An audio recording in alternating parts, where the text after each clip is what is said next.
Priya foods ఆహా కార్యక్రమానికి స్వాగతం. పున్నాగ జాజి చంపక పాటలాభ్యాం కరవీర రసాల పుష్ప ఇహి అన్నారు.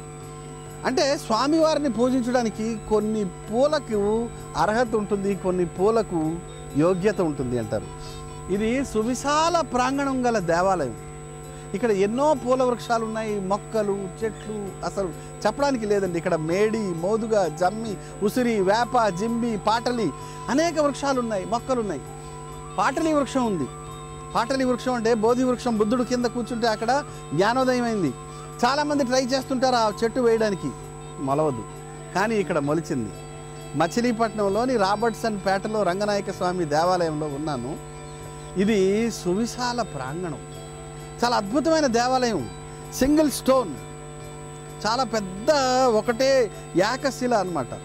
ఆ శిలలో స్వామివారు ఉన్నారు, అమ్మవార్లు ఉన్నారు, ఆంజనేయుడు ఉన్నాడు, గరుకుమంతుడు ఉన్నాడు, చాలామంది. అసలు వండర్ఫుల్ విగ్రహం అండి.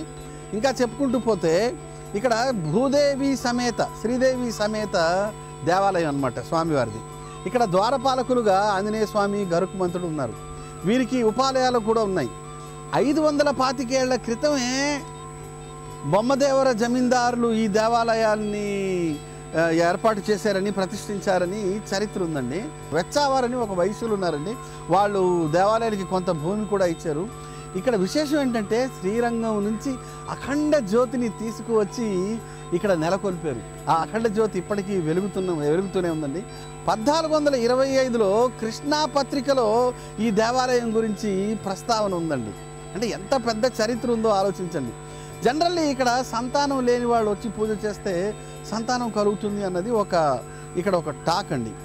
ధ్వజస్తంభం గురించి చెప్పాలండి. ఈ గుడిలోది బొమ్మదేవర జమీందారుల వారికి స్వామివారు కళ్ళలో కనిపించి ఫలానా నదీ గర్భంలో నా ధ్వజస్తంభం ఉంది, తీసుకొచ్చి నెలకొల్పండి అన్నారు. 70 అడుగుల ఎత్తైన ధ్వజస్తంభం అండి, 4 అడుగుల వెడల్పైన ధ్వజస్తంభం. 500 సంవత్సరాలుగా ఉందండి. 500 సంవత్సరాల్లో ఎన్ని ఆటుపోట్లు, ఎన్ని తుఫాన్లు ఈ ఏరియాలో తట్టుకుని ఉంటుందండి. 1977లో దివిసీమ తుఫాను జాతీయ విపత్తు. అంతటి జాతీయ విపత్తుని తట్టుకుని నిలబడిన ధ్వజస్తంభం అండి. కృష్ణా జిల్లాలో ఎక్కడా ఇంతటి ధ్వజస్తంభం లేదండి. అంత అద్భుతమైన ధ్వజస్తంభం ఉందండి. సరే, ఈ స్తంభం కోరుకునేది మాత్రం ఒకటేనండి, చలో మచిలీపట్నం.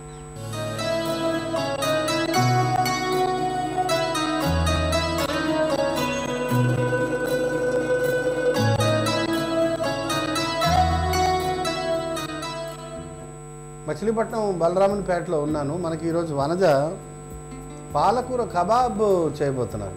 అమ్మ, దీనికి ఏ పదార్థాలు వాడతారు, ఎలా చేస్తారు? పాలకూర కబాబ్ తయారు చేయడానికి కావాల్సిన పదార్థాలు: పాలకూర, ఆనియన్స్, కార్న్ఫ్లోర్, ఉడికించిన శనగపప్పు, ఉడికించిన బంగాళదుంప, జీరా, ధనియాల పౌడర్, కారం, ఉప్పు, ఆయిల్, కొత్తిమీర. చేయండి అమ్మా. First stove వెలిగించుకుందాం. ప్యాన్ పెట్టుకుని లైట్గా ఆయిల్ వేసుకుందాం.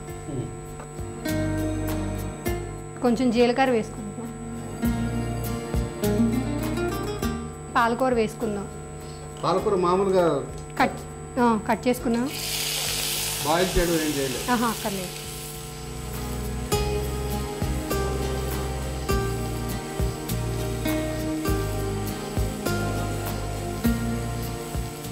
ఉడకపెట్టిన శనగపప్పుని కచ్చాపిచ్చాగా కొంచెం గ్రైండ్ చేసుకుని వేసుకుందాం. ఇలా కొంచెంసేపు వేగాలి. ఇది అయిపోయింది. ఇప్పుడు ఇది తీసుకుని బౌల్లోకి తీసుకోవాలి. కొంచెం చల్లారనివ్వాలి. తీసుకుని స్టవ్ ఆఫ్ చేసి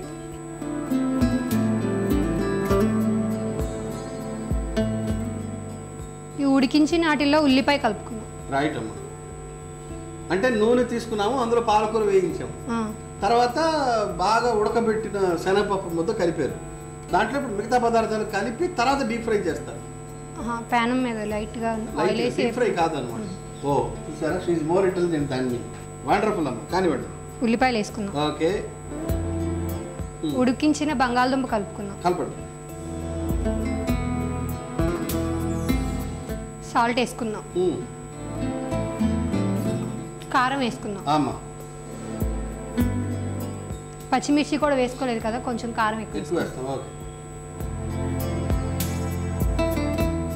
ఉల్లిపాయలు, ఉప్పు, కారం పొడి, బాయిల్ చేసిన బంగాళదుంప వేసారు. ఇప్పుడు ధనియాల పొడి కొంచెం వేసుకుందాం. ఓకే. బైండింగ్ కోసం కార్న్ ఫ్లోర్ వేసుకుందాం. బైండింగ్ అంటే చిన్నప్పుడు పుస్తకాలకు అట్టలు వేయడాన్ని మేము బైండింగ్ అనేవాళ్ళం. పుస్తకాలను బైండింగ్ చేయాలి అనేవాళ్ళం. ఆ పదం ఇవాళ ముచ్చటగా గుర్తొచ్చింది. Thank you. కొంచెం కొత్తిమీర వేసి కలుపుకుందాం. ఓకే. ఇవన్నీ బాగా కలుపుకుందాం.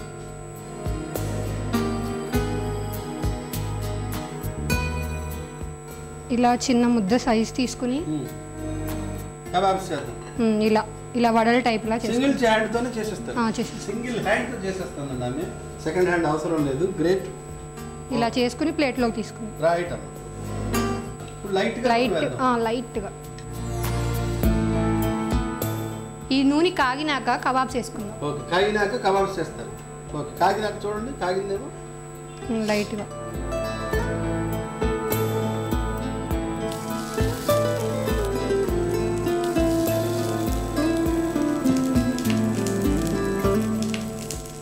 ఇలా నూనె అన్నిటికి వచ్చేటట్టు తిప్పుకోవాలి.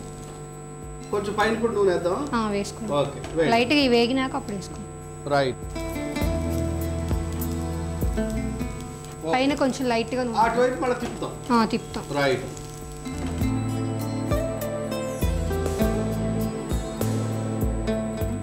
ఒక పక్కన వేగిని ఇంకో పక్కకి తిప్పుకుందాం.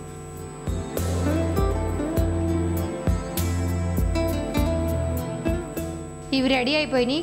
స్టవ్ ఆఫ్ చేసి ప్లేట్లోకి తీసుకుందాం.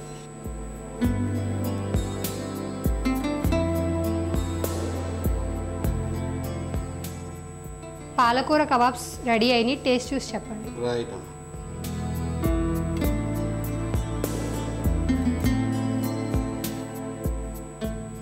ఆహా.